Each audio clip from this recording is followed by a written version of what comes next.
Like many other subjects which are under more or less constant analysis, there are numerous misunderstandings. European alchemy is not of great antiquity, and the rumors about its roots in the mysterious past are highly symbolized.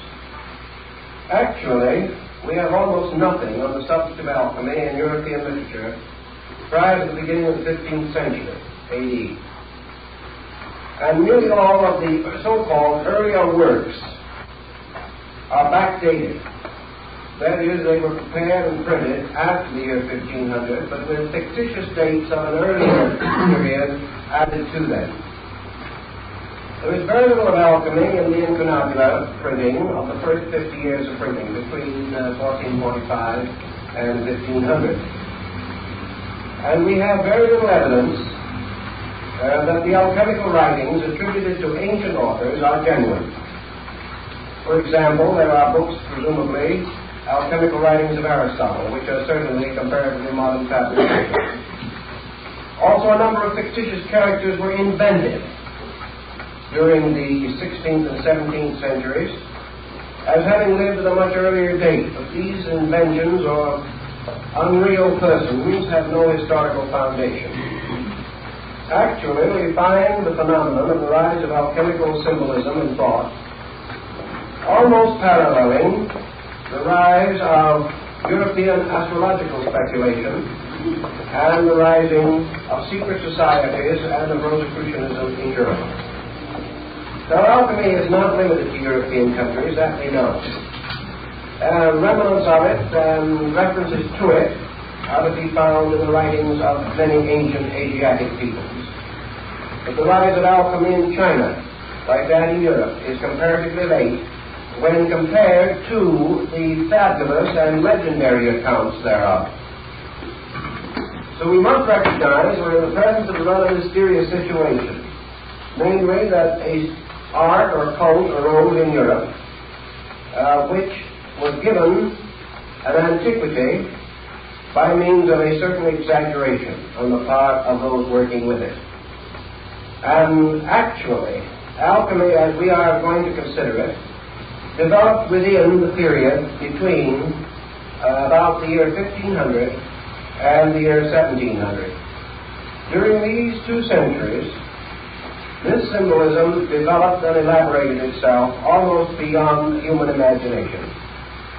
Most of the symbols employed by the alchemists were derived from earlier sources, but there was also a wonderful mixture of creative ingenuity evident in the designs and figures. Some are obviously derived from mythology, some from natural history as it was understood or misunderstood by the writers of that period. Certain parts of it belong to the symbolisms of ancient religious cults. A part was taken from the older symbolism of astrology. Still other elements are almost unique to alchemy and do not occur elsewhere. Thus, historically speaking, we are dealing with a body of lore that rose to prominence, flourished for 2 centuries, and then gradually declined with the rise of chemistry as we know it today. I think we should bear in mind that there was an alchemy in antiquity, very roughly and inadequately drawn, but that actually, while we say that alchemy is the mother of chemistry, we might be wiser to realize that there was also a chemistry prior to alchemy, and that alchemy did not simply give rise to chemistry. Chemistry of an earlier date gave rise to alchemy, and this in turn declined again, and chemistry once more emerged as the principal carrier of tradition in this field of learning. Now, in consideration of these elements and factors, we are not in the presence merely of a great traditional account handed down for thousands of years, but of a cleverly devised program, integrated and perfected within a comparatively short period of time. This integration has a definite bearing upon the perpetuation of certain schools of philosophy and mysticism that originated in antiquity and also passed through various vicissitudes in the rise of European culture. Let us try to draw a picture of Europe at the time of the emergence of alchemy. Europe itself was coming out of the Dark Ages. It had just passed through the Renaissance and the Reformation. The human mind was beginning to break the tremendous bonds that bound medieval man to a reactionary traditionalism. The human mind was also rebelling against the dogmatic theology which dominated this entire period of European history. For several hundred years, men had been unable to use their minds. In the first place, there was no way of training minds. There were no schools. There were no universities. There was practically no opportunity for the average citizen to become educated. The second problem was that Europe was devastated by natural and man-made catastrophes. The bubonic plague swept Europe, and during the course of about 300 years, its periodic ravages totaled somewhere in the neighborhood of some 50 to 100 million human beings died of this plague. During this same period also, the rise of the Inquisition is to be noted, and the tremendous attacks upon heresy, upon liberalism and free thinking of all kinds. Even such schools and universities as did come into existence under the great cloister school system of Charlemagne were limited by a most reactionary patristic philosophy. Even the physician did not dare to perform autopsy, did not dare to dissect the human body. He was bound completely to the writings of Galen and Avicenna, authorities, traditional authorities, whose writings covered the field from the minor ailments of the human body to the probable causes of volcanic eruptions. These traditional textbooks did not give any opportunity or any individualism to the mind of the person. It was simply schooled according to tradition, schooled within a very narrow boundary of acceptances and rejections. Within the church itself, a number of systems of philosophy had arisen, particularly the philosophy of St. Thomas Aquinas. This man had a magnificent mind, but bound as he was, again, by the limitations of his church and his time, he was unable to break through into the free atmosphere of liberal thinking. Rebels of that period, like Bruno, Savonarola, and even Paracelsus, paid with their lives, or with their worldly goods and honors, for their efforts to break through this traditional path. In this same period, demonism and demonology and necromancy flourished. The mysterious magic attributed to King Solomon was restored. The grimoires came into existence, and men went out to crossroads at night to invoke spirits. It was a time of rather dismal intellectual benignness. Yet this oppression forced upon man was not exactly in order with his growth and evolution. A more ancient man had achieved much more. The Greek and Roman civilization had given to the world a magnificent life. The philosophical attainments of Egypt and the Near East were spectacular. And these achievements and accomplishments did not simply die. They could not. The human being will not stop thinking and cannot stop thinking because someone tells him he must. Thus, there was beneath the surface of European thought and European life a tremendous surge of intellectualism, a surge which could not break through, but which did begin to emerge as soon as the Protestant Reformation began to lift the boundaries on human thinking. Now, against this pressure from within the individual himself, the pressure of his own inadequacy, there was the force of a limiting condition of environment. Internal pressure, plus this tremendous adamant boundary fixed upon his thinking and living, resulted in an explosion, resulted in a definite breaking through from the internal psychic life of the human being. Now, we cannot say, I don't agree with some psychologists who affirm that alchemy simply emerged from the individual, that it did remotely and originally do so, and that its forms undoubtedly were influenced by the pressures of the human psyche. We do not deny. But I cannot accept that it was merely a spontaneous outburst. It was too well organized, too well developed, too carefully thought through. It is far more reasonable and likely that it represented a new appearance of a tradition struggling to restore its own place as a leader in the intellectual life of the human being. Now we know, as I have told you in other lectures, that after the Crusades, the returning Crusaders and the Templars and many other groups brought back to Europe a great deal of wisdom from the Near East.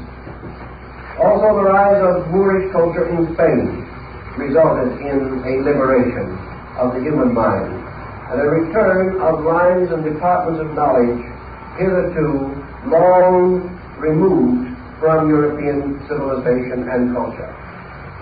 We know that all through this transition period, secret societies originating in antiquity and perpetuated quietly but strenuously by certain individuals did move beneath the surface of European life and politics. These societies, striving for survival and also for their major purpose, which was the liberation of the human mind, continue to operate quietly but effectively, as we know from the stories of the troubadours, the guilds, and many other groups. Now, as far as it is possible to determine, alchemy was devised as a means of perpetuating a secret kind of knowledge under the symbolism of chemistry. Now, why was chemistry chosen? Let us reply by asking another question. Why did the Dionysians and later Masonic organizations use architecture for exactly the same purpose? In other words, we know that the Dionysians believed that the building of a temple was the symbolization of the building of society and of the human soul. But at a time when it seemed advisable to move in secrecy, the active properties of the esoteric law were concealed under appropriate figures and devices.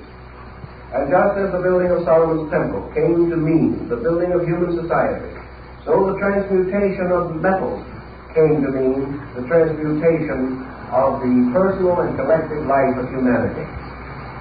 The symbolism was adroit because the alchemist had hit upon a basic truth, namely that all departments of nature can be brought under one general pattern, and any science thoroughly understood is a key to nearly all other forms of learning. Thus, in alchemy, the entire weight of an important philosophical system was trusted to chemistry and chemical symbolism. We may say that this was suitable and proper for the reason that against this symbolism there was no well-integrated body of opposition. Had these philosophers revealed themselves as philosophers, they would have been persecuted. Had they advanced their ideas on a religious level, they would have been executed. Had they attempted to develop psychological training, they would probably have fallen victim to the Inquisition. But as chemists, they had several appeals. First of all, medicine and the chemical sciences were accepted by theology. They were accepted as necessary, and the Church had no direct opposition to the advancement of medical science. It did not encourage it particularly, but it accepted it. The second thing is that this symbolism strangely intrigued the covetousness of the human mind.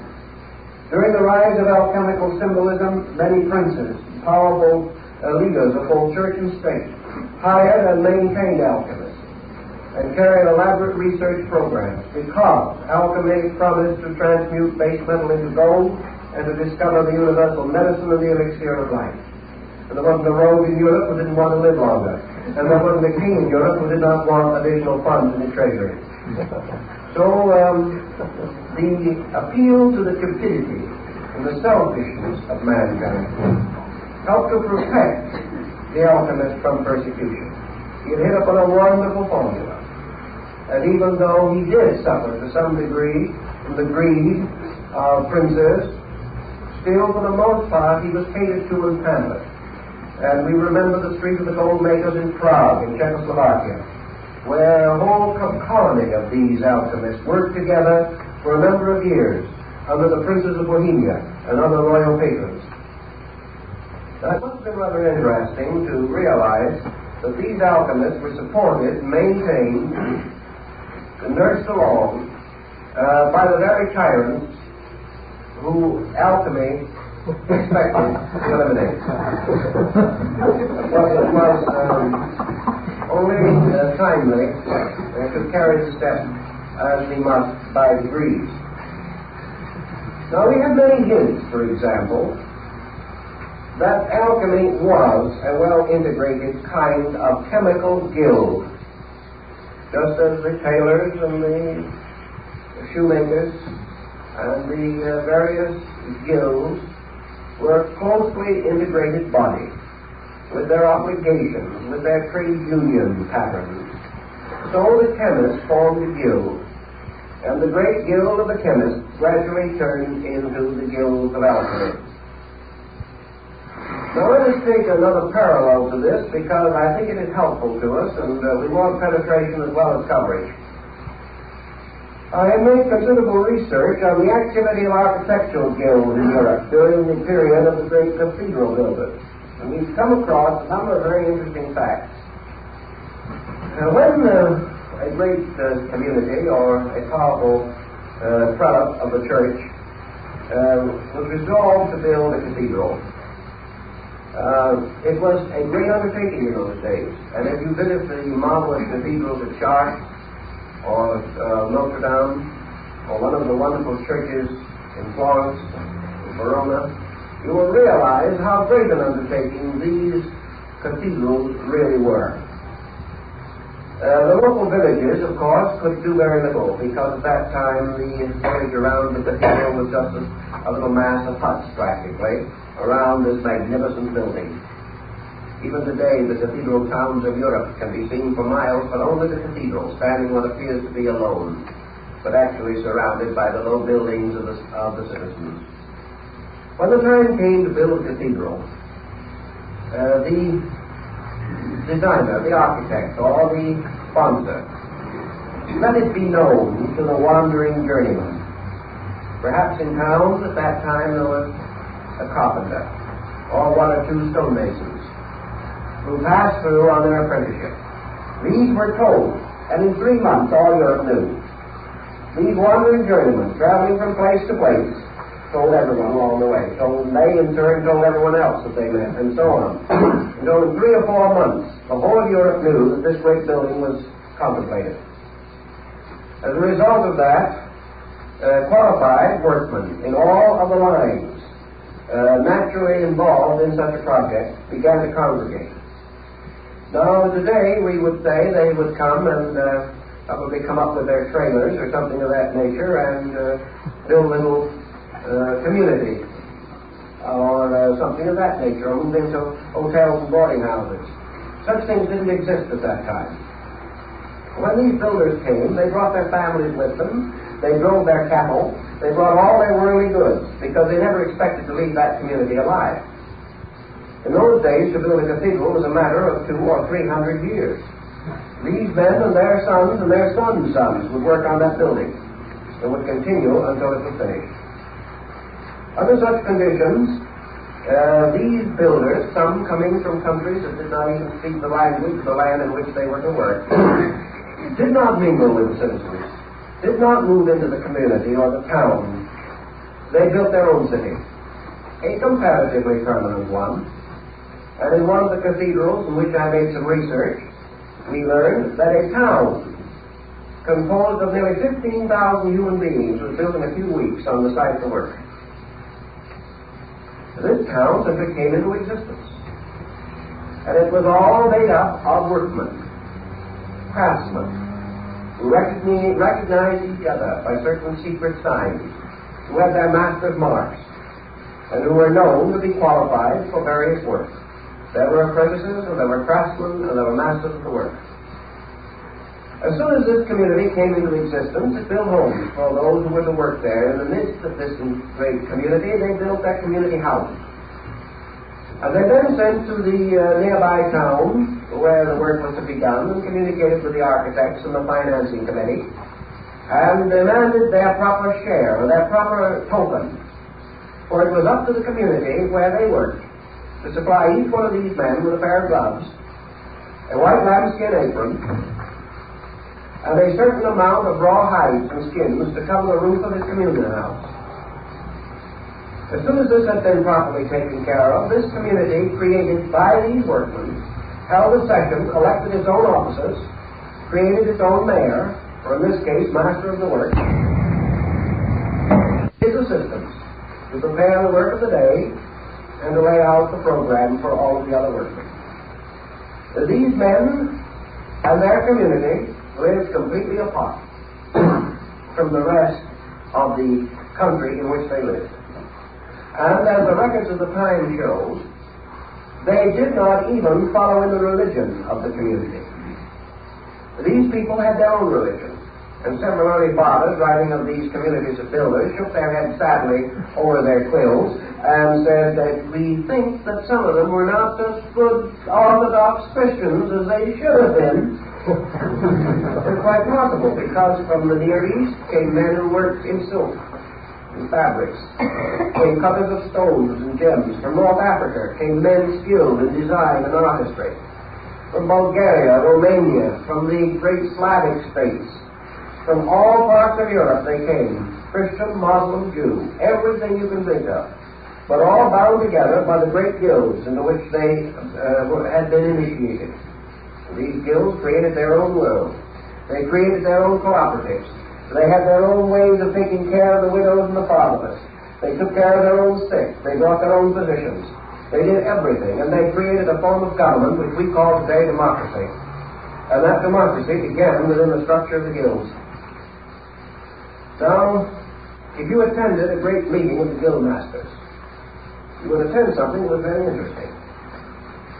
You would find these men gathered in the communion house or in the community center. And here, on certain intervals, prescribed by their laws and their traditions, they broke bread together. And because not one of these was greater than another, they were seated around a circular table. And in the midst of the table was the gill cup. And this gill cup had on the lip, all around the edge of the cup, little hooks. And on each of these hooks was the crest and shield of a guild master. This cup was filled with wine, and each of the masters drank from the cup, performing a ritualistic Eucharist and rededicating their lives to the great service of the architect of the universe. They were worshipping through building. Their laws were their own. Their secrets were inviolate. Their mysteries were perpetuated. And the power of these men can well be imagined when we realize, for example, that a few days after he placed his famous bull on the church door, Martin Luther, who was by instance a guildsman, because he belonged to the guild of the watchmakers, soon after he had made his public statement against the sale of papal indulgences, Luther was called before his guild. And here in solemn assembly, he was placed under the protection of the guilds and given a medal, which must always wear, and which he should show in time of emergency. And from that time on, although Luther had a hard time, he was under the protection of this body, and was one of the few of the great reformers of the period who survived. The guilds were very powerful. Now here is a guild which we know definitely was dedicated to building buildings, but we also know from the inscriptions which they placed upon the stones, from the mysterious carvings they hid far in recondite places in the masonry, from their wonderful use of emblems and figures, that they were more than just guildsmen. They were the perpetuation of the secret schools of architecture known as the Dionysian artificers in Greece, the Vitruvian Collegia in Rome, and the famous architects called the Commacene builders, who had their refuge in Lake Como. These were all initiate schools from antiquity, concealing the secrets of human regeneration under the story of architecture. And here's one group of guilds. Now let us pass for a moment to another group. And this is the group of the chemists. The doctors, the chemists, and those who had to do with research in metals, metallurgy, and things of that nature. All who touched fire as a means of working the elements of their craft were bound together. And this mysterious body of chemists, although it did not build cities at the foot of cathedrals and do things of that nature, was an integrated body. And it was also in close relation to the crafts of the builders. After a great deal of research, I was finally able to recover ancient drawings of the original doors of the Cathedral of Notre Dame in Paris. The reason this was important was that the original doors, which were removed at the time of the French Revolution, that these doors, which were cast in bronze, and are supposed to have been the work of the devil, all such interesting things were at that time. On these doors was the complete formula of alchemical transmutation. The doors were a mass of hermetic symbols. Now these doors could not have been placed there by the chemists, unless these chemists had also been in very intimate association with the cathedral builders. It was part of the same type of guild. Another guild that is of very great interest to us is the Bookmakers Guild, the printers.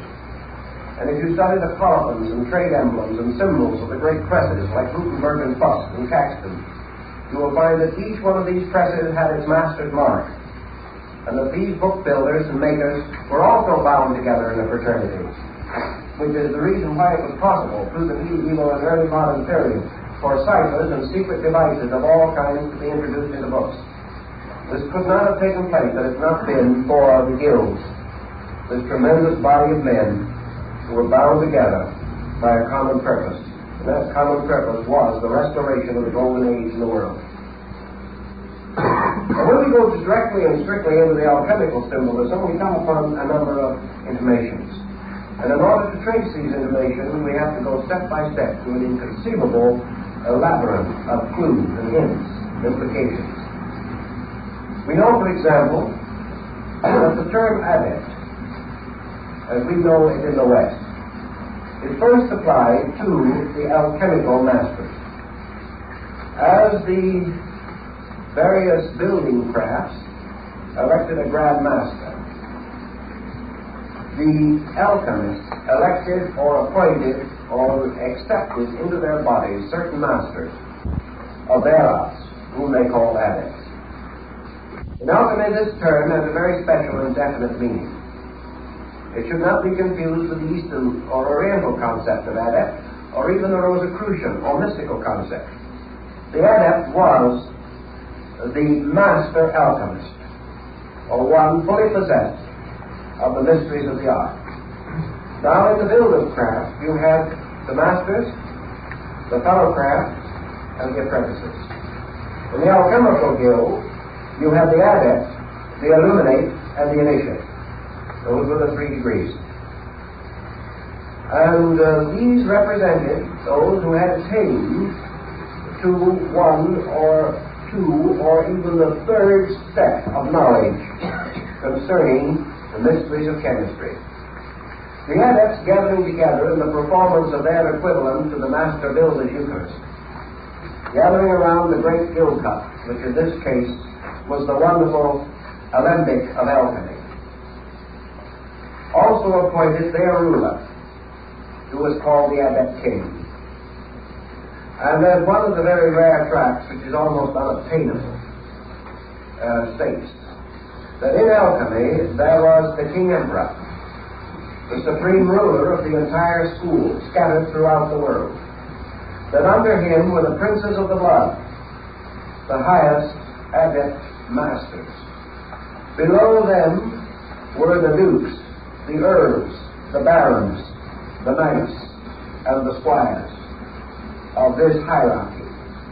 And therefore it was customary to refer to a certain alchemist as a duke or as an earl, depending upon his place in this great, mysterious empire, which existed in a strange dimension, extending through all other empires, and binding them together by a strange level of traditions. Now, material relating to this, as I have said, is exceedingly hard to find. We find a few references to it in Kunrat, a very early alchemical master. And we also find references to it in a work called The Adepts in Alchemy, a very interesting and early work. But in wandering through one of the old libraries of Europe, I was able to find this manuscript, which perhaps comes a little nearer to some of this problem than we will find most anywhere else. And as far as I'm able to find out, this is the only copy of it that exists.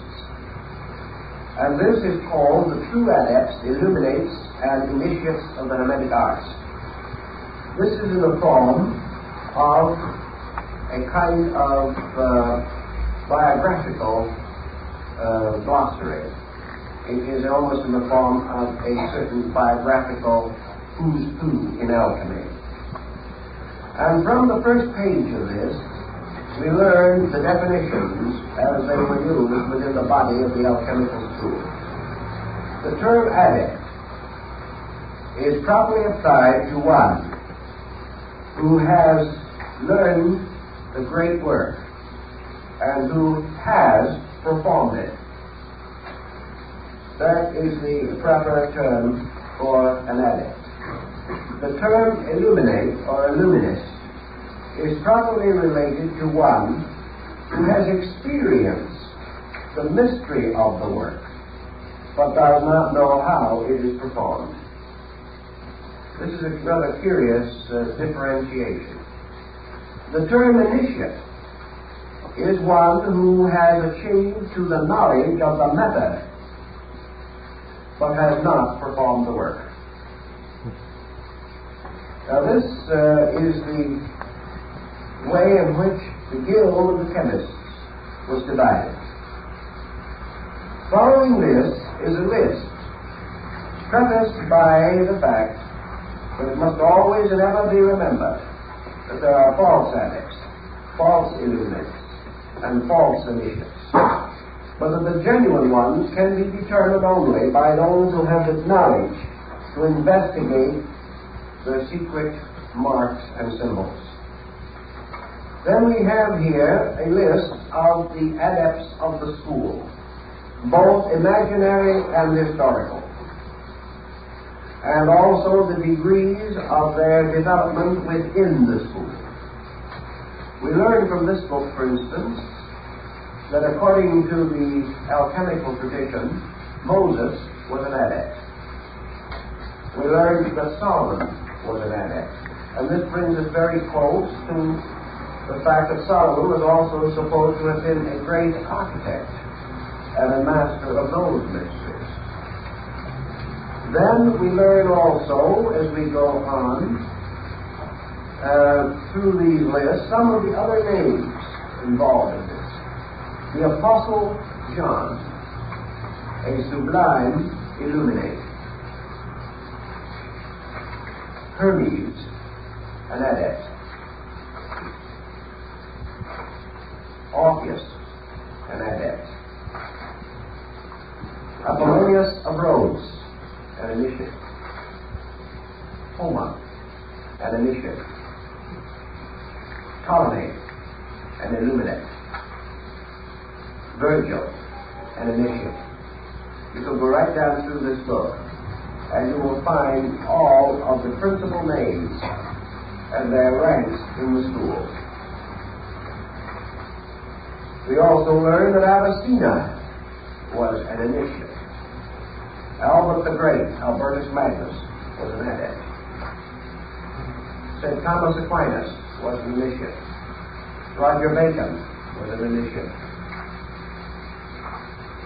Raymond Looney was an adept. I won't try to read them all because many of the names are not particularly important to us now.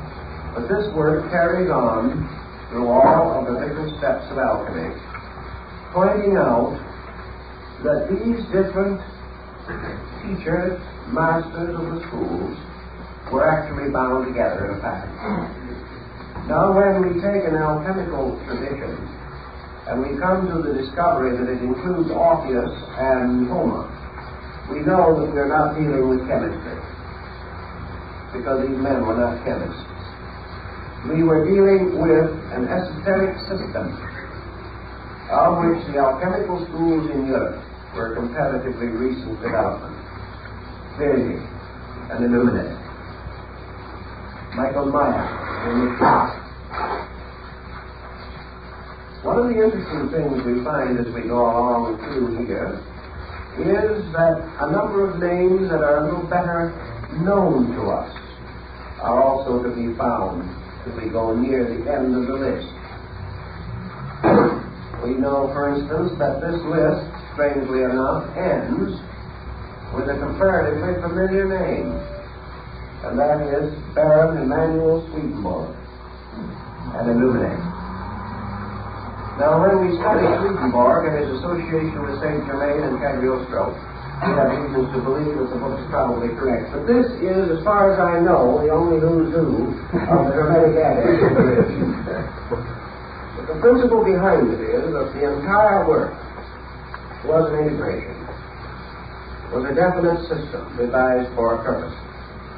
And that purpose was concealed under a series of alchemical or magical symbols and devices, the meanings of which we will try to explain at least in part as this series progresses. Now, the next thing that I want to bring up in connection with the alchemical tradition is to try to orient what basically alchemy stood for. Generally and broadly, we know what it meant. We know that by transmutation was implied regeneration. We also know that the symbolism of alchemy was exact. Why? Because it was based upon an exact science, chemistry. We also realize that as we go into it, that perhaps the nearest parallel that we can find to it in our common experience in the modern world is yoga. In other words, alchemy was an esoteric discipline. It was a discipline based upon an exact science of human regeneration. Now, just as in almost all of the exact sciences of antiquity, it is assumed that the keys were lost, and that therefore the mystery of the cult or sect is no longer to be found. This I question very greatly.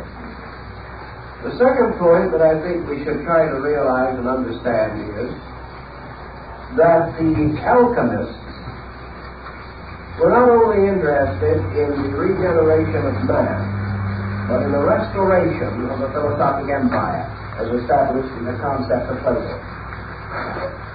This restoration of the philosophic empire was to be undertaken by a broad political program. So alchemy penetrated and permeated practically every political and social state of the world, extending as far as China, throughout India, throughout the Near East, and even extending into the Central and South American areas of the Western Hemisphere, where chemistry had reached a fairly high degree of proficiency. Around the alchemical speculation, as it is, we have developed a great number of overtones. And these overtones can best be understood by reference perhaps to some of the alchemists themselves. Following this list, and only using approved members of the Becker group, the aristocrats of the order, we find, for example, that certain alchemists are more reliable, more careful, and obviously more informed than others. Among the best and greatest informed of these adept alchemists was Raymond Lully. Another one highly proficient and skilled was Bacillus Valentinus, monk of St. Benedict. A third very highly efficient one was George Ripley, the English chemist. And then fourth, equally at least recognized and remembered for his important contributions to the subject, was Michael Sendivogius. These were among the great names in alchemy. Therefore, when we read them, taking a work such as The Triumphant Chariot of Antimonium by Basil Valentine, we come always upon lines like this: Woe, woe, woe unto the gold makers. And another line in Ripley which says that whoever believes that the transmutation of physical metals is the end of alchemy is a fool. All these things are tossed in. Very little is made up, because at that time it was advisable to unveil the secrets too completely. But the alchemists themselves have left in their published and outer writings irrefutable proof that they were not to be considered merely as chemists, that they were to be considered as the instruments of a secret purpose and art, and that this art they had inherited or brought down from a remote antiquity. The alchemical symbolism itself was very recent, but the method or mystery behind it was very old. The second and another important point is that the alchemical tradition moving into Europe Christianized itself intensely. But this Christianization was no part of its original symbolism. Gradually, therefore, we find the introduction of Christian figures and symbols into the alchemic arts. But wherever they are used in a purely alchemical sense, not in the sense of theology. Just as the mystical symbols of astrology and magic used by Bede were not to be used in the magical and astrological sense, but in a purely mystical sense, a matter which has been of considerable concern to students of the subject. One of the names associated with early alchemy was Paracelsus von Hohenheim. This great Swiss physician tells us that he was initiated into the mysteries of the spiritual art of chemistry by masters of this art in Constantinople, and that it was among the Muslims that he gained his first great knowledge of the secrets of transcendent chemistry. In all probability, he studied with the dervishes and other Eastern groups who had under another symbolism, the symbolism in some cases of music or song or poetry, had come to the same as with the famous troubadours and the Pliard of Ronsard in France. All of these groups were bound together. Dante's Inferno was not intended to be a literal description of the netherworld. Milton's Paradise Lost was not intended merely to be a story based upon a great religious fantasy. These things were tied together. They were part of a pattern. And if you had the key, you could unlock the pattern. If you did not have the key, it remained hopelessly a mystery to you. But to possess the key was to have a knowledge of the transcendental arts and all that they imply in the system of alchemical speculation. Two names I'd like to mention specially connected with the problem of alchemy this evening. One is the French alchemist Nicolas Flamel. The story of Flamel is almost unbelievable. He was a poor man who made his living by writing documents and acting as a notary. In one of his experiences wandering around, he found a mysterious book, which was called the Book of Abraham the Jew. This book was written upon tablets of some mysterious fiber-like substance. And it contained only a certain number of leaves, and on these leaves were the entire formulas of the transmutations of metals. Flamel studied these leaves very carefully for a number of years, and finally hit upon the formula. And as a result of having found the formula, he built a number of institutions for the poor, orphanages and churches and chapels in France, and finally caused the entire formula to be carved in beautiful designs upon the arches of the Church of the Innocents in Paris. When I was in Paris just before the war, I went in search of the Church of the Innocents. Unfortunately, it has departed from us. And where it once stood is now a small and almost deserted park. I happened to be able to get hold of the gardener, or caretaker, who watched this park, and he told me that every so often that when they were planting and weeding and making the little flower beds to look as best they could, they would dig up bones from the old cemetery of the Church of the Innocents. And then a number of stones and a number of inscribed sections from the church had been taken into the courtyard of the Cluny Museum in Paris, where they stood around in various places. I went over there and looked them over. Some of them still showed sections of the alchemical designs of Nicolas Flamel. This mysterious man was persecuted terrifically. He gave the secret from him, but never divulged it. And is said finally to have gone to Asia. where he lived for a great length of time in company with dervishes and other mystics. He was quite a remarkable person, and a wonderful story about him could easily be written. Another interesting personality in the tradition of alchemy is the mysterious character Elias Adepta, the king of the Adepts. He shows up once in a while, but has the same elusiveness as the mysterious character of the wandering Jew. The Adept king is described in some detail in one or two alchemical works. He is said to have lived forever, to have spoken every language in the world.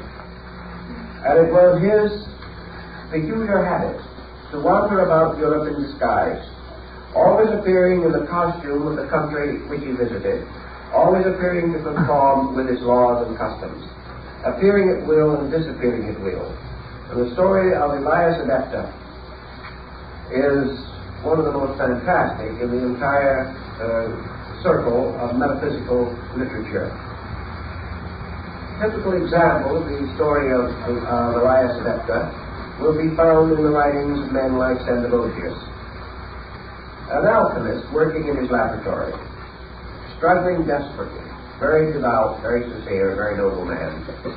Finally came to the point where he could no longer find any further clues to the mysterious search which he was advancing. He came to the point where there were no longer any answers. He did not know what to do next. He had done everything that he could think of and conceive of, and had studied and worked and labored and prayed and meditated and gone as far as he could. In this emergency, it was not uncommon for a knock to be heard on the front door of his house. A mysterious man would come in. And he would go to the laboratory of the chemist and sit down and talk to him for a few moments, and then tell him what to do. And then, when asked who he was, he would probably smile and say, "Oh, just a wandering chemist who kind of had an idea to give a little advice at this time," and would walk out the door and never be seen or heard of again. Gradually, the records of this mysterious wanderer gained proportion. And for over 200 years, the story of Elias Adepta, wandering about Europe, is to be found in choice archives in this field of research. In a few cases, he told his name. He was Elias the Adept. He was the mysterious Adept king who was to come and to rule over the world. Then he would vanish again, like the mysterious bodhisattvas of Shambhala, not to be seen or heard of anymore. As these stories build and as the legends accumulate, the parallels between this concept and that of the Oriental mysteries become very obvious. And we know that we were dealing in Europe with an advanced system of speculation and art and science, which normally would not have existed and could not have existed, and which had to conceal itself for its own protection. Out of the alchemical furor of the 15th and 16th century came the Rosicrucian furor of the early 17th century. And let us remember definitely that all opinion and prejudice to the contrary, that there was no evidence of the existence of Rosicrucianism in Europe prior to the year 1610. That the story like that of alchemy has a much older origin, but that this origin is fantasy, is legend, lore, symbolism, all that we will accept. But actually, this society, which combined certain hermetic and alchemical factors with those of other sciences of the times, such as Kabbalism, magic, actually came into existence about 1610. Nearly all of the alchemists then flourishing in Europe became immediately involved in this new heresy, the Brotherhood of the Rosy Cross. It also was strangely short-lived and elusive. There are a number of accounts of Rosicrucian adepts, including one who whistled rats out of houses, which we won't take him too seriously. In the first 10 years of Rosicrucian excitement, after the publication of the Fama and Confessio Praetoritatis, about 900 books were written dealing with the subject by persons who knew nothing about it whatsoever. Many of these books were in the form of open letters, published at the expense of the author, in stating his own qualifications and asking a brother of the society to contact him in some way. because he had no way of contacting the society itself. Naturally, most of these letters and open epistles were ignored. No one has ever been able to find out who the dominant persons were behind this movement, any more than that of the original alchemy. But that they all sprang from a common root, that they all had certain works in common, we cannot doubt. That they fulfilled a very useful function in the unfoldment of the European mind is also quite definite and evident. Now, from this general survey, which is naturally exceedingly brief and which only touches a few of the interesting phases of it, I want to try to start a series of rather brief definitions of some of the elements of alchemy as we have to contact them and work with them in the future.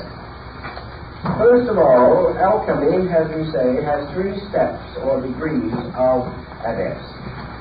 One being the adept himself, one the illuminate, and one the initiate. It likewise had three great works or achievements with which it was concerned primarily under the title or general collective term, the magnum opus, or the great work. The first and supreme work of the alchemist was the formation or the production by art and genius of the philosopher's stone, the lapis philosophorum. Now, the creation of the philosopher's stone was associated identically with the adept himself. The adept, or the master of the school, and the philosopher's stone parallel. In other words, the adept and the stone had something in common, almost something in identity. The second work of the great school of alchemy was the transmutation of base metals. This, the formation of physical chemistry for the production of synthetic minerals and metals, was associated with the third step in the cycle, namely the initiate. In other words, the initiate was the transmuter of metals. The illuminist, who was between these two, was identified with the search for the universal medicine. So we have the three steps in relationship to the three grades. The creation of the stone being the work of the adept, the discovery of the universal medicine being the work of the illuminate, and the transmutation of base metals being the work of the initiate. These three then represented the keys to the works of the grades, or differentiated the labors of the three classes or orders of alchemists. The transmutation of base metals into gold was the work of science. The creation of the universal medicine was the work of philosophy. The casting of the lapis philosophorum, or the great stone, was the work of religion. Thus, religion, philosophy, and science were the three grades, as in almost all of the great mystical things, schools and systems. The first grade was, of course, the grade of the spirit, the second, the grade of the soul, and the third, the grade of the body. Thus, the body was the transmuter of minerals, the soul, the discoverer of the medicine, and the spirit, the precipitator of the stone. Von Welling, the great German adept, gives us a very definite series of definitions, indicating that these accomplishments conceal the rituals, rites, and secret ceremonies of the grades, and that therefore, under the heading, for instance, of the transmutation of metals, we have an interesting symbolism. The alchemist represented metals under usually 7 symbols. These 7 symbols being identical with the planetary symbols of astrology. Thus, for instance, lead with Saturn, iron with Mars, and so on. These were the base metals, and they were formed together in the form of a 6-point star composed of 2 interlaced triangles, and in the center a 7th point, so that the 6 points on the points of the stars and the 7th in the center constituted the 7 metals. Now, the alchemists also drew this, as defined in the Septium Deum, in the form of 7 of these 6-pointed star patterns arranged in a circle like a wreath. In each one, a different symbol of a different metal was in the center, and the other 6 surrounded it on the points of the stars. Each one, therefore, told us the simple point that the alchemist himself made out, namely that each one of the metals contains all the others. Now, if we take the points of the metals and we change these into the 7 liberal arts and sciences, we shall then have a key to the great social reform of the transmutational level of alchemy. In other words, your 7 metals are the 7 departments of human society. They are the 7 arts and sciences. They represent the 7 races, the 7 continents, all of the great systems of septiums by which the world's life and progress are measured. Each of these contains within itself the seeds of all others. And the alchemist says that the seed of universality is within every particular of nature. Every atom contains all the rest. Every center contains an infinite circumference locked within its own essential nature. Also, the alchemist pointed out that every base metal contained within itself pure gold. Now, the amount of pure gold contained within any atom or any minute particle of matter might be so slight as to be practically beyond discovery. But alchemy said, you do not create gold, you make it grow.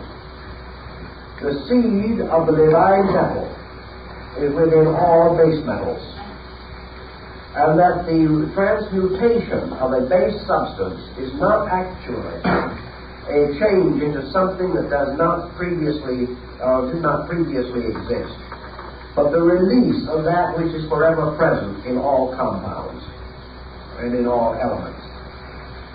So that alchemy is the nourishing and the feeding of the seed of gold in everything. The outer forms of these arts and sciences to remain unregenerated. Thus, in the field of learning, alchemy is the regeneration of arts and sciences, not by reforming them, essentially, but by releasing through them the seed of truth which is locked in each one of them, to make the seed grow, to accomplish the mysterious multiplication from the mango seed, like the fabled legend of Indian magic, was the problem of alchemy. Now, in the transmutation of metals, another important point was brought out, and that is that the outer bodies of the metals are irreconcilable. Therefore, that you cannot force iron and lead together and cause them to accomplish an alchemical mystery. You can fuse them to produce an alloy of some kind, but you cannot force them together to release their own spiritual power. Therefore, before metals or elements can be given a new birth in the spirit, they must die. And the death of elements, the destruction of minerals, the complete elimination of the formal nature of the forms of things is part of the alchemical procedure. Therefore, alchemy was a death and a resurrection, and comes very, very close to philosophical symbolism as we come to this level. All of the outer bodies and structures of metals must die before the spirits of these metals can unite to form the mysterious transmuting agent which is called the red lion. This again has very great significance, and the alchemist finds comfort in the words of the Scripture, but unless a man be born again, he shall not enter the kingdom of heaven.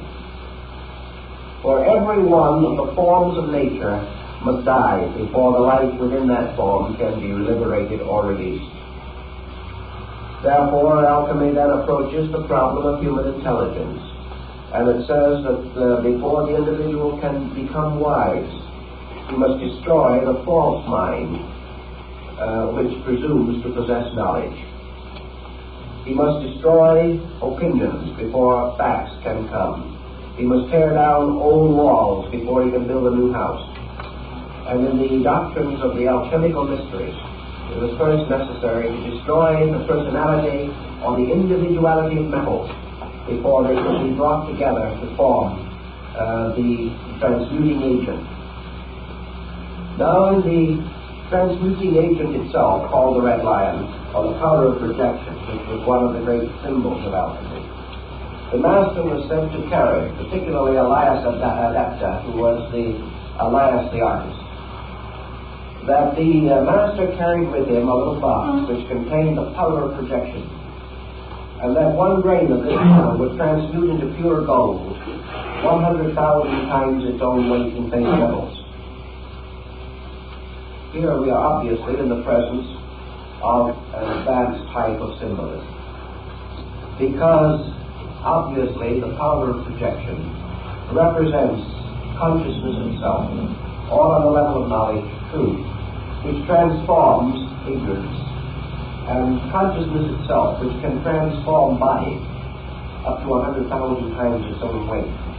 Therefore, the power of projection is consciousness itself, by means of which all base substances can be transformed or changed. The red lion is the symbol in alchemy of illumination, the mysterious enlightenment from within, which is the rebirth of the soul of the metals.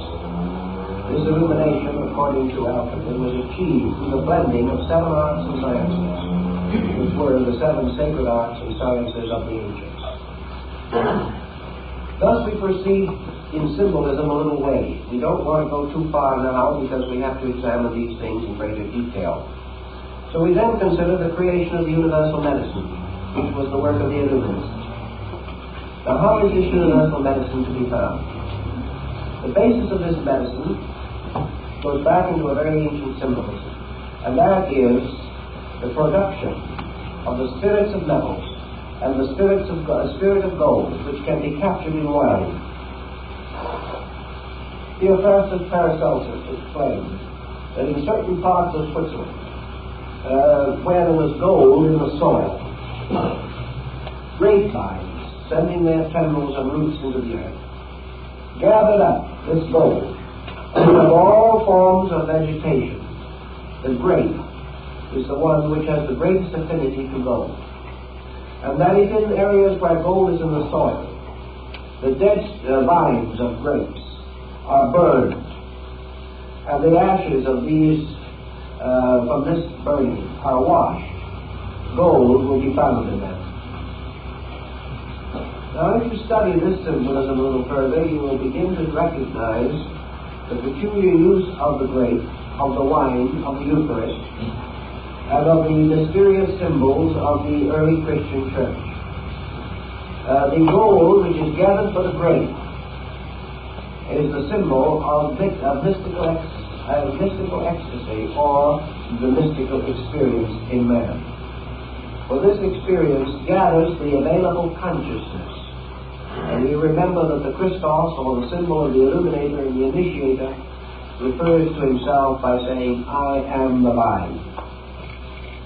This mysterious vine of life, the grape, the symbol of the Dionysian Eucharist, and later brought into the church, is therefore closely associated, as with the Grail, with illumination. The universal medicine is the mystical experience arising within the individual. It is the basis of the healing of himself and of all nations, and the bringing about of the power of the healing of all sickness, for sickness is healed by the mystery of grace. And in alchemy, the grape and the grace are identical in meaning. So we have here a heavy mystical overtone, overshadowing the physical or alchemical symbolism as we generally accept it. You'll find work on this subject and the development of it in the work by General Ethan Allen Hitchcock, the American Civil War general, in his Mysteries of Alchemy. Now, the lapis philosophorum, or the diamond stone, the diamond soul, also is reminiscent of many religious systems. In Tibetan Buddhism, the diamond soul appears as one of the most important symbols of the world deity. In alchemy, the ruby diamond is the most important of all the symbols. It is a synthetic stone so made that it has a drop of blood in the center. I have seen in Europe 2 or 3 ruby diamonds made by art and nature, by alchemical transmutation. We recently have read in the paper that at last a completely synthetic diamond, absolutely perfect, has been discovered. And this undoubtedly is the same basic principle as the idea of alchemy. For this reason, alchemy says very simply, that which occurs psychologically within man will also occur physically in chemistry. In other words, alchemy does not deny that base metals can be transmuted. But it says that the laws used in this are the same laws as those used in the transmutation of man himself. Therefore, as the individual gains the secret art for the transmutation of his own nature, he can also transmute physical substances. Because one set of laws is involved. If, however, he attempts to transmute base metals without having the secret of the transmutation within his own consciousness, he will not only fail to transmute his consciousness, but will be unable to transmute the metals. Many alchemists began their work as experimental chemists. And this brings us another important key to the thing. These experimental chemists began by a sincere and inevitable conviction that they could transmute base metals physically. So they took the writings of the alchemists with their strange descriptions of mysterious monsters, of agents, of black birds, of double-headed phoenixes, of kings and queens, of the celestial hermaphrodite, of the crystal homunculus, and all these other emblems of alchemy. And they began to ponder them, trying to find out how to make an honest dollar. That's how they started out. They pawned their family goods. They went out and bought all kinds of equipment and alembics and retorts, test tubes and furnaces, and with bellows and artistry they blew and they puffed. Like Titus de Mirandola, who spent many years working on this subject but did not arrive, or Eugenius Felices, who finally was killed by an experiment in his own laboratory. But these artists, struggling to understand the symbols, fighting day by day with the processes in their retorts, gathering their dew upon plates of glass on the various figurations of the constellations, seeking for the gold-bearing grapevine, working with the formulas, studying the designs and symbols.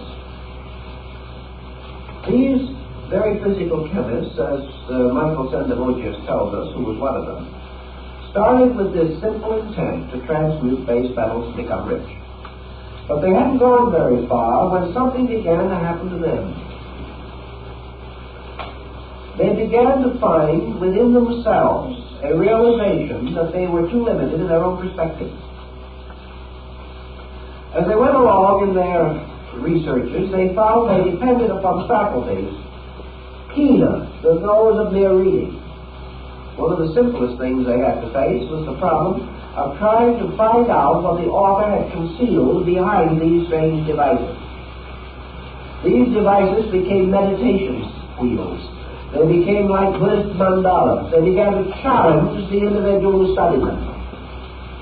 And as months went on and years went on, and this individual went further and further into the arts, he began to sense within himself other dimensions that he had not previously considered. And after he had been working more than 10 years in his laboratory, Sendevogius suddenly came to the realization that alchemy was not a physical science but a spiritual one. He discovered it himself. It grew on him, so to say. He learned step by step through the unfoldment of his own faculties. He found then that this mysterious twisting road that led through the symbols was a constant coaxing of something out of himself. he finally grew to be so intuitive that he could read between the lines. And as he began to read between the lines, he began to see the larger dimensions of the art. Until at last, he cried out in dismay and distress to think that he had wasted so much time on the outer shadow of something that was so much more important than he had originally believed. Gradually, he found that the study of these symbols released something out of his own nature. And he began to sense the real mysteries of alchemy. So we have another definition that has to sink in somewhere along the line. I might as well slip it in right now. Namely, that the initiate is the intellect,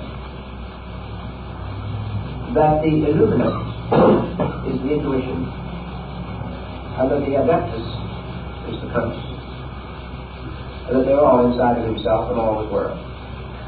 That the alchemical adept is the mysterious power of consciousness operating through will and yoga, and that every human being is his own adept, and that Elias Artista, the master of the adept, who appears and disappears without leaving trace, coming when he is most needed, disappearing no one knows where, represents these flashes of consciousness by which the individual suddenly and briefly senses his own internal.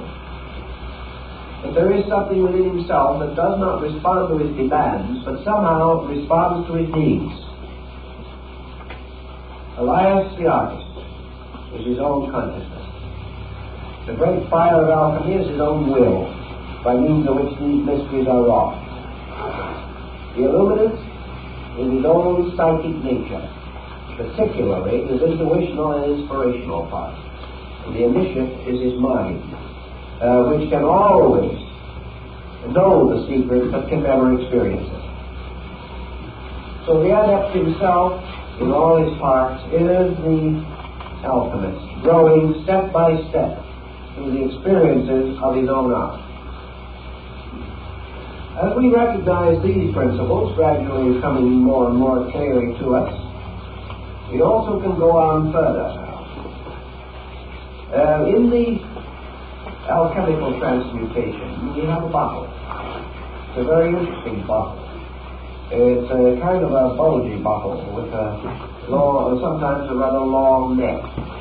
And within this bottle are a number of strange devices, one of the more common and frequent of which is a peacock with an extended tail in many iridescent colors. And the initiate seeking the stone is told to watch for the appearance of the peacock's tail in the bottle. In the emblems of Solomon Trismosan, called the Splendor Solis, we have a good many examples of this wonderful adventure taking place in a glass bottle. This was called the hermetic womb in the rites and in the ancient mysteries. And this undoubtedly has one very simple meaning. This glass bottle is the human soul. And it is within this soul that the mystery of the seven transmutations takes place. Now you remember in the last series when we were talking about yoga, I pointed out the importance of recognizing that the human soul corresponds with the orbits of the seven planets, and that the soul of man represents this field of the seven cardinal virtues, the seven deadly sins, which reflect downward into the physical phenomena of the seven liberal arts and sciences. Therefore, the second part of the work of the illuminate, takes place within the soul, and the bottle, it must contain the universal medicine. Now, this universal medicine is achieved through the mystery of the seven parts of the human soul, a doctrine which originated probably in Egypt, where there is specific reference to the seven souls of man and how they in turn influence the destiny of his life. Now, when we get up into the higher level of the Adepts, we also begin to see this cut diamond with its various facets and symbols. And the further we go into that diamond and the study of it, the closer we get to the great geometric solids of Plato's Pythagoras. The diamond is a symbol of a symmetrical geometric solid, the sign of the perfect form in nature. The diamond soul is itself, of course, a symbol of the universe. It is a symbol of consciousness. It is a symbol of spirit. It is a symbol of the perfect power which is released or made possible or available to man through regeneration. Now, all these different elements become more than mere hints. We must accept them as hints. We must work with them as best we can until we gain more and more knowledge of them. Now, also in alchemy, you have another mysterious symbolism which is called the ladder of the sages, or Homer's golden chain, which binds the ship of life to the pinnacle of Olympus. Homer's golden chain is a sequence of 7 interlocking elemental symbols, by means of which spirit and body are united. The soul is therefore the symbol of union, and there comes out of this another great and important emblem, and that is the rise of the term Hermetic. Hermetic is associated with the later Egyptian divinity Hermes, who belongs to the period of the Gnostic revivals in North Africa. Is a very mysterious being around whom the great vision of the Pymanderies of Hermes has been compiled. So we use the word hermetic today to symbolize something that is sealed so that air cannot get in, as hermetically sealed jars or bottles. This is again a reference to alchemy. Hermes was the patron of alchemy, which was also referred to as the hermetic art. Now Hermes carries always the caduceus, or the winged staff. He's represented with wings on his heels and wings on his hat, and usually dressed somewhat in the garb of a Roman soldier. He's a kind of an effective-looking little fellow in his own way, but very few students have really given him a great deal of thought. Now Mercury, in the old astrological symbolism, has to do with the intellect, and to a certain degree it still has that relation in alchemy, because mind unites spirit and body. Mind is the link between man as an internal and man as an external being. So the mind, man expresses into himself from environment, and through the mind, man expresses the inner nature of his own consciousness. Thus mind is a common ground within himself. But the alchemists used mind much more in the sense that we use the psyche or the soul. For to them it included both male and female attributes, and represented a psychic field or pattern. And Mercury was therefore the common solvent, or quicksilver, by which all metals could be united or brought into synthesis. Mercury was the absorbing power, so that actually, according to their doctrine, the philosopher's stone was composed of the union of salt, mercury, and sulfur. Sulfur representing consciousness or spirit, salt representing earth or body, and mercury representing mind or the solvent. In this symbolism, using the Hermetic analogy, we come upon a number of very interesting and important parallels or emblems, each of which we will gradually develop along with other symbolism. Mercury now emerges as something that unites or forms a common ground, absorbing into itself things otherwise irreconcilable. Let us try to understand that in terms of human experience, in something that is familiar to us. What is there about us as beings, or what faculty or power do we possess by which we can reconcile opposites, by which we can bind together through experience things held differently or regarded as irreconcilable in nature or quality? What is this most mysterious and absorbing agent? The Greeks and later the Hermetists and the alchemists declared that the psychic field of man was capable of accepting from above spiritual powers and reducing them to the level of mind and emotion, and that this also, the soul, was able to cause bodily elements and external phenomena to ascend into this middle zone and be absorbed into soul quality. So that the soul was the common denominator, the link, the common field into which both spirit and matter passed, and in which they seemed to die, to be reborn again as one body or being.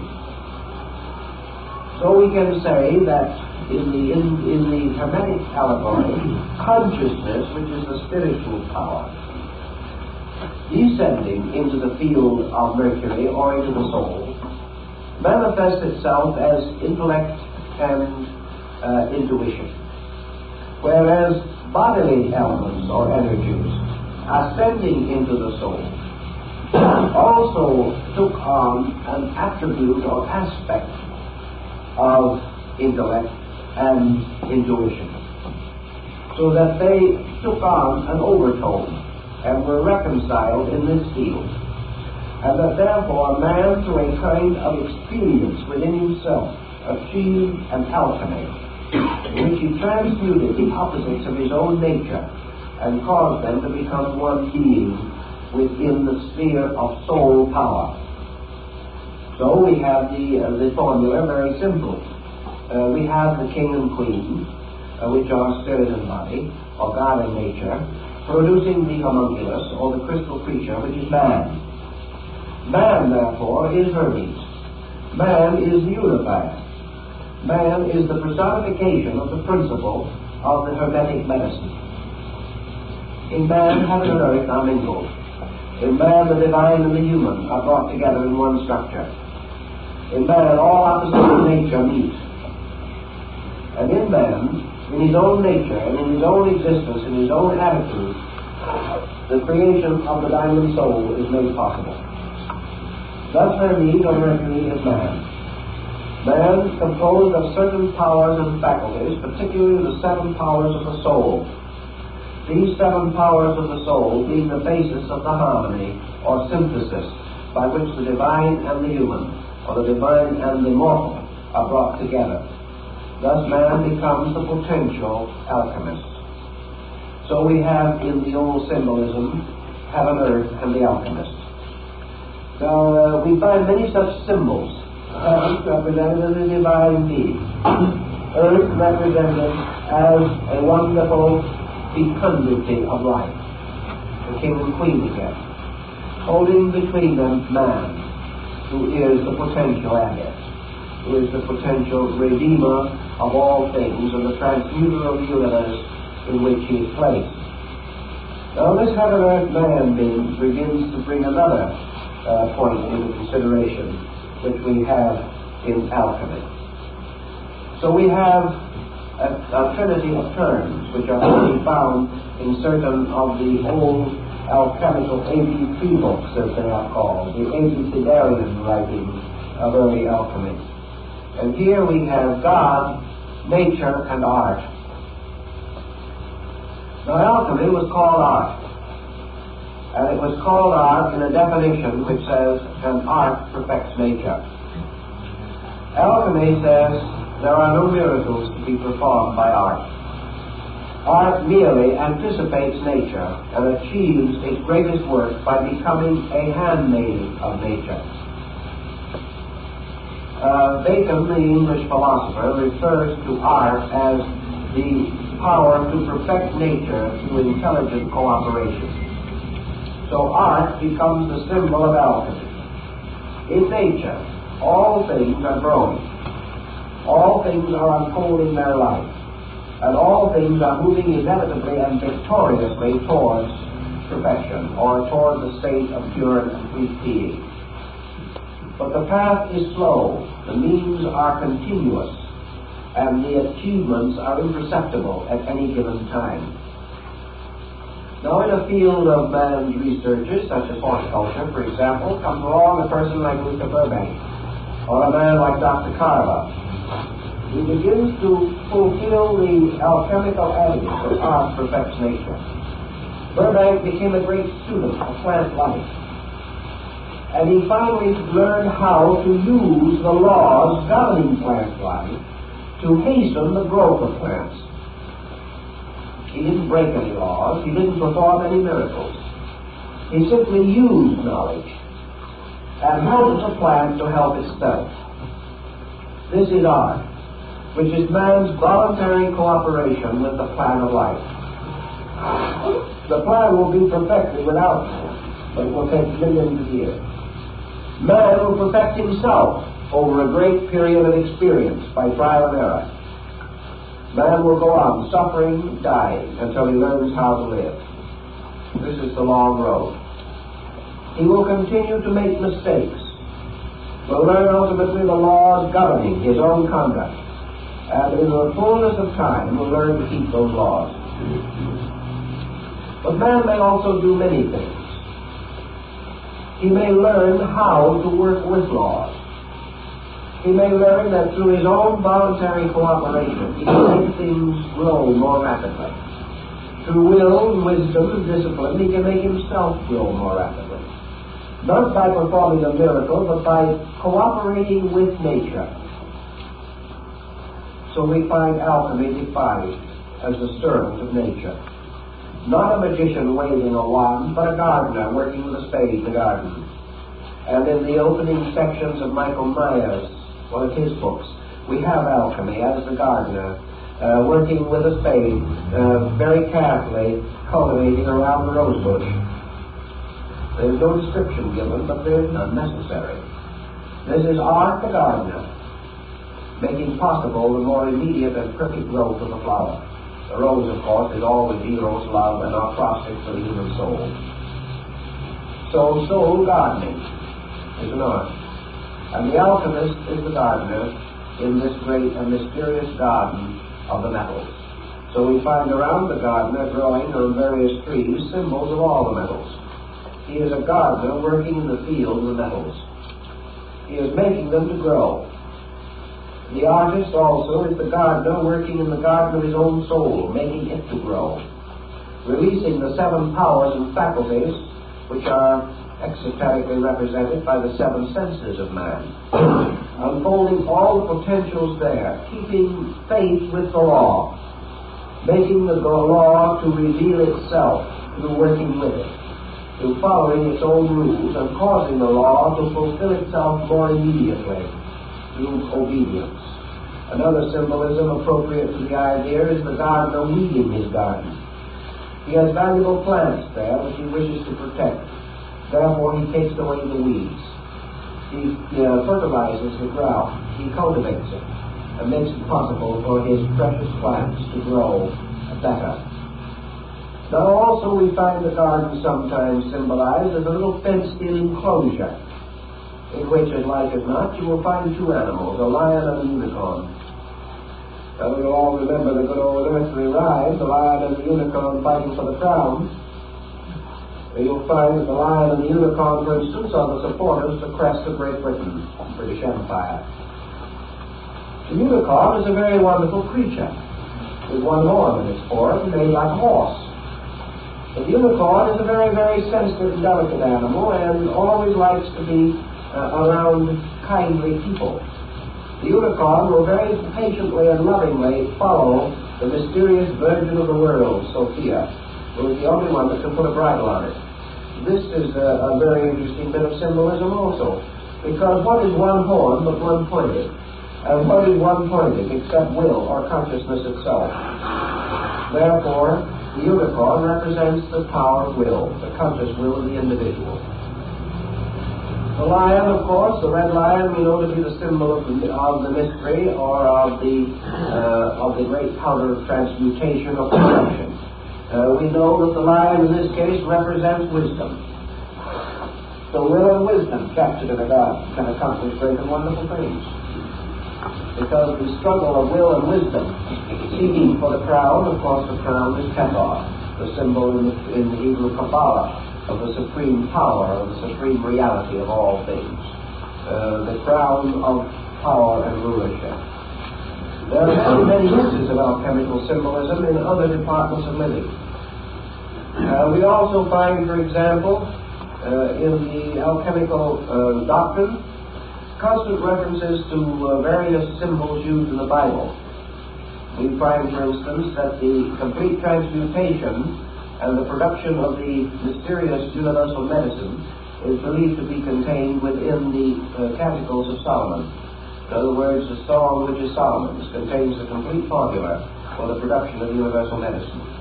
And the alchemist can break it down and show you word for word, line for line, how that follows through the various researches in various cycles of transmutation.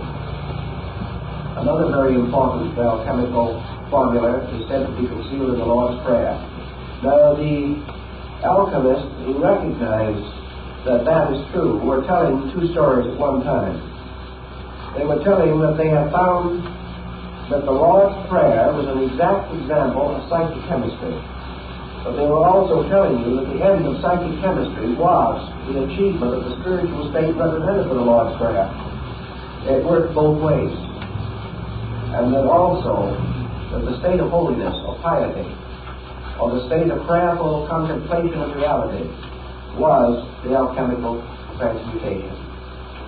That the transmutation of fear into faith, for example, was the overcoming of the black symbol of vitriol. All these things worked out on moral and ethical levels. The only difference between them and our general concept of knowledge lies in the exactitude of the symbol. For example, the alchemist says that the sun in the air, in the sky, that is represented in the earth by gold. Therefore, that the gold and the sun are the same thing exactly in vibratory principle.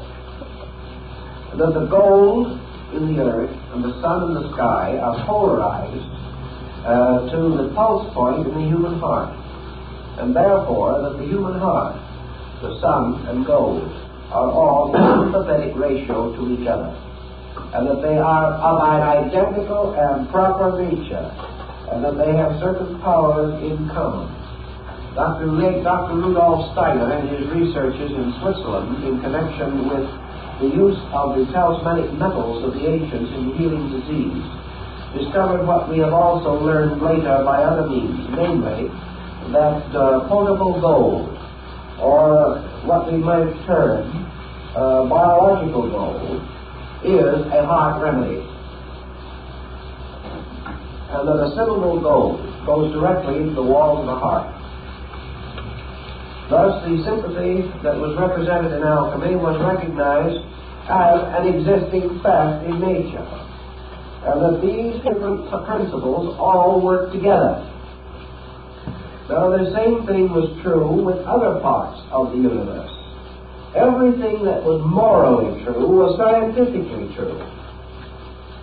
If it is true, for example, that wisdom is better than ignorance, that can be proved on terms of chemistry. It can be proved in terms of music, in color, in tone, in sound, in everything. That all values that exist ethically also exist scientifically. And that the polarities of all the elements are to be found in the moral and spiritual life of the individual. And that which constitutes a good life also constitutes an exact working formula for a chemical compound.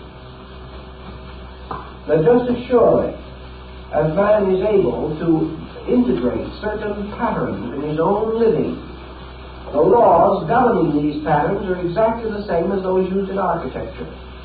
And a happy, harmonious, well-integrated home can be mathematically diagrammed, and the diagram will be the perfect structure for a building. This is what Leonardo meant by certain of his canons. In other words, there is a dynamic which extends from one level of life to another. Pythagoras knew that if you played a certain chord of music, that this chord, in its mathematical vibration, could be and was equivalent to the basic key to the structure of a building, the basic key to a chemical compound, a basic formula in law, everything. All these things work together constantly.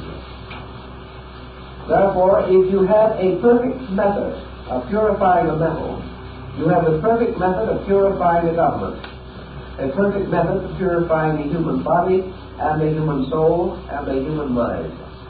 If you can make certain elements work together, you can make certain philosophies work together, certain sciences meet, certain races mingle. All these things are ruled by the same law. There is one master pattern, which is the great archetype.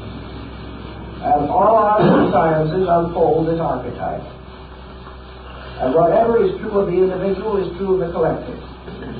Whatever the law is working in nature, it must work in man.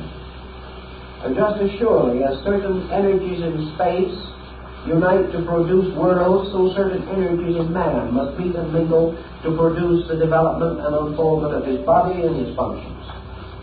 There is only one set of laws. And these laws become the keys to the Hermetic art. For the Hermetic art is nothing but the reduction of good intentions to a science.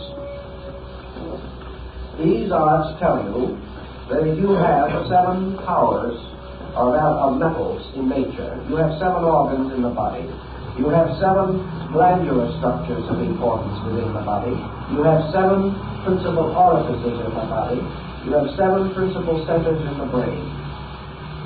All of these are tied together by a sympathy. And as you have certain planets in the sky, so you have certain planets in the soul. And as these planets, by their forms, release certain psychic energies and intensities through man, these 7 energies have in their turn created the arts and sciences, which are nothing but rationalizations by man along the lines of his own energy. Man is able to build a house and to master architecture because he has a principle of architecture in his own soul. That principle of architecture within his own soul is represented by one of the 7 metals. If, therefore, he lacked a certain element within his constitution, he would lack a dimension of consciousness. If gold was removed from his body, he would not only die, but assuming that he did not die, a proportion or dimension of consciousness would depart from him. Every one of these things is tied together, forming one tremendous, all-inclusive pattern. And the pattern itself was described in the Hermetic arts as the tomb of Christian Rosenkreuz. For in this tomb was all of the symbolism of a miniature universe, and in the ceiling of it burned the ever-burning lamp, which was the symbol of consciousness. As therefore the consciousness in nature produces the world, so the consciousness in man sets up septenaries within itself.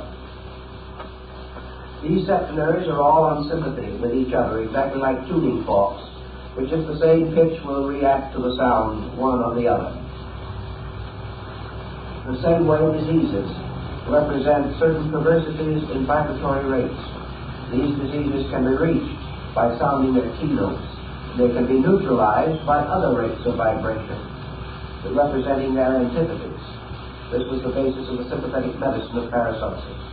He treated the ailments of Mars with the power of Venus and the ailments of Saturn with the power of Jupiter.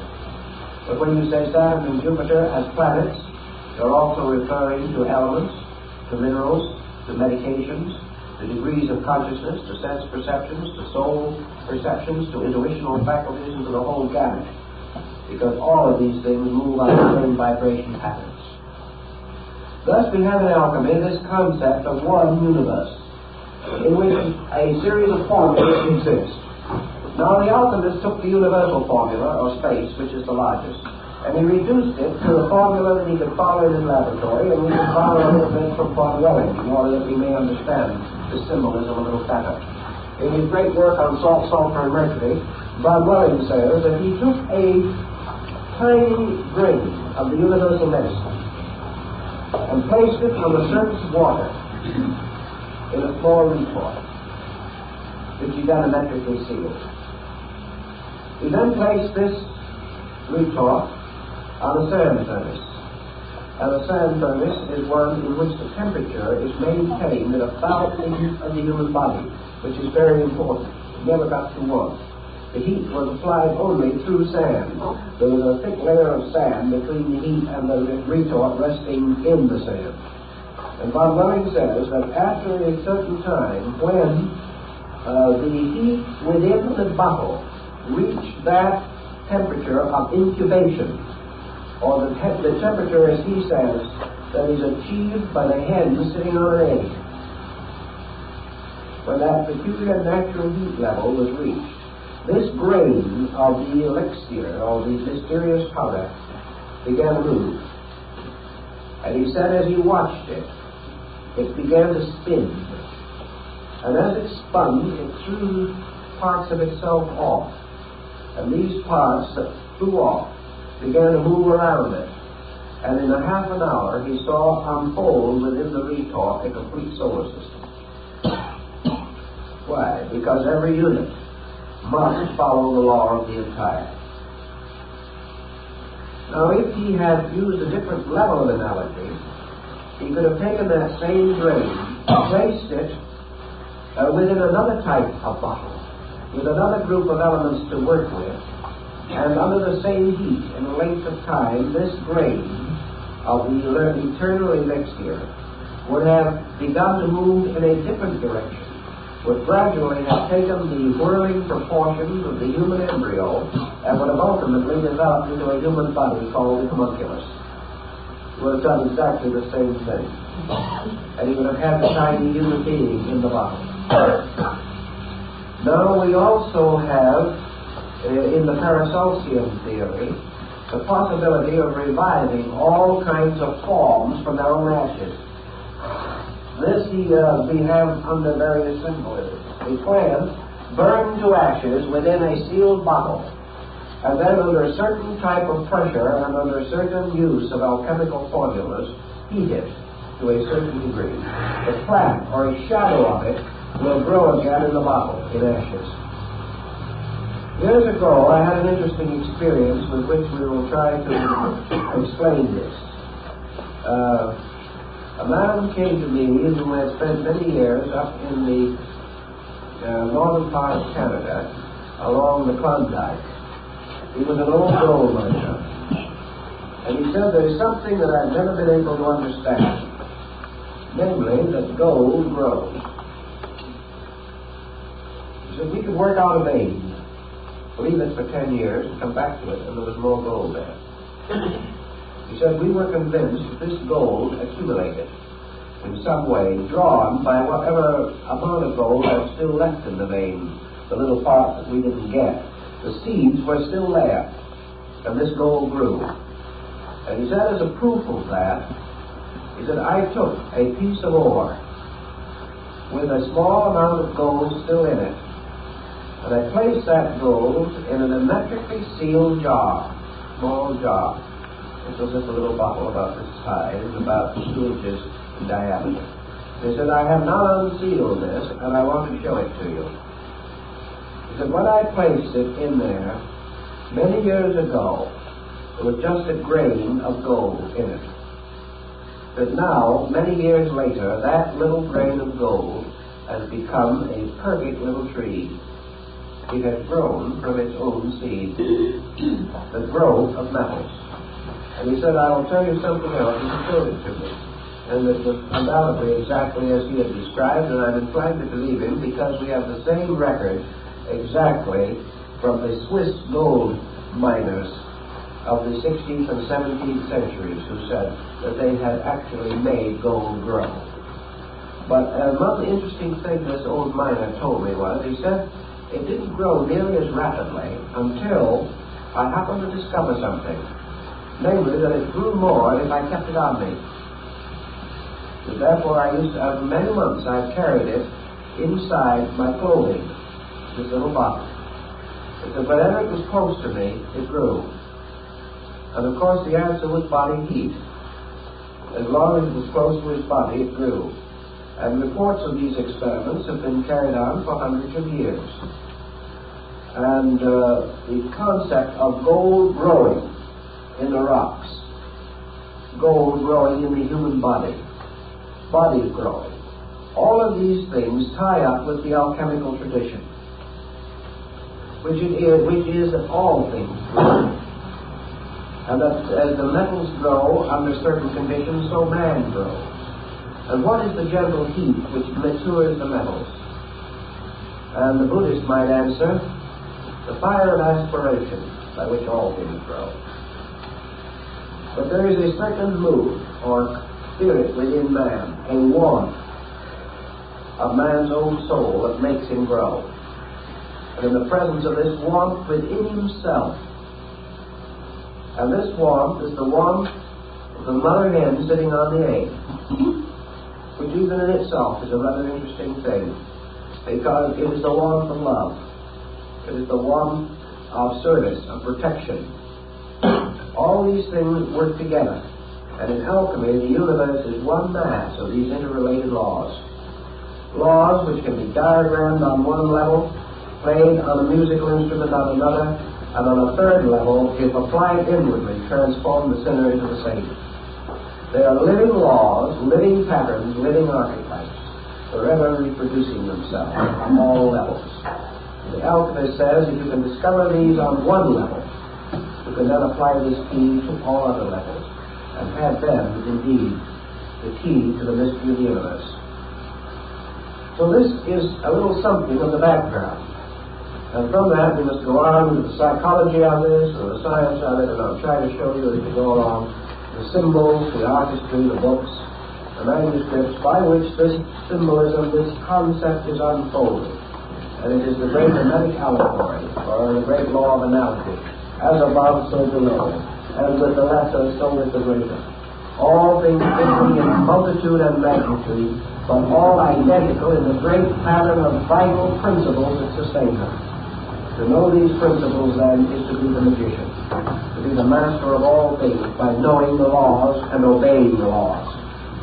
An art is man's learning to obey, his constructive and wonderful ability to take these principles and amplify them so that they work more rapidly and perfect themselves more perfectly.